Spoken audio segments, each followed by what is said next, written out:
100 spectators watched the first half of an entertaining cup tie at Kilbowie. Clydebank looked in the mood early on. John Crawford's shot, though, no trouble for Paul Mathers, with John Henry ready to pounce.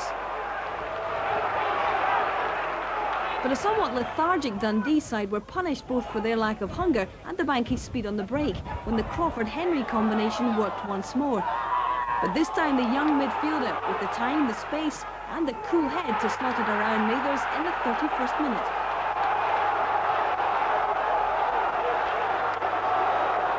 Dundee shaken out of their lethargy. Noel Blake's header 2 minutes later was cleared off the line by defender Graham Ferguson.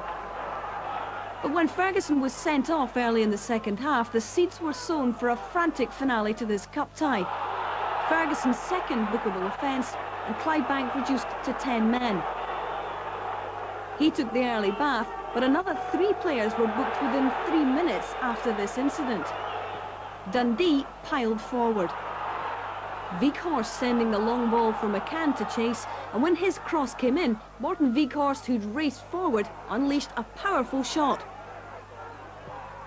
It was goal-bound, but for the fingertips of Clydebank keeper Alan Monaghan and the underside of the bar. But with just 6 minutes remaining, the Dens Park team finally made the breakthrough. 10-man Clydebank stretched to the limit. Morten Weghorst attempting to go forward, but the ricochet fell for young Paul Tosh. A superb finish from the young midfielder, but the resultant wave of jubilation and relief from the travelling fans spilled over onto the pitch from both the covered enclosure and from behind the Clydebank goal. Initially it appeared innocuous, but within seconds a scuffle broke out in the goalmouth area as Dundee fans began to attack Bankies keeper Alan Monaghan.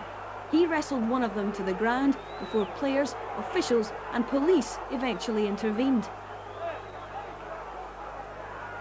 Monaghan was clearly dazed by events.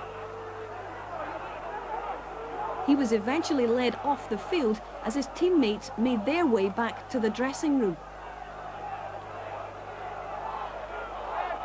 Highlighting the initial moments of the incident just after that Paul Tosh goal reveals that keeper Monaghan, standing at the right-hand post, was confronted by 3 Dundee fans before eventually wrestling one of them to the ground. These scenes are amongst the most dramatic at a senior Scottish football ground in years. At this stage, there was still 6 minutes left of play in the tie, but clearly there was a question mark as to whether the game would continue at all.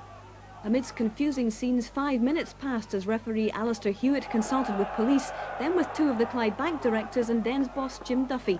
As several arrests were made, Mr Hewitt decided to play on. But after the final whistle, Dundee Vice-Chairman Malcolm Reid promised to help identify and then to ban any of the Dundee supporters involved in the incidents which sadly upstaged this tie. The club's official line, Hazel, is obviously we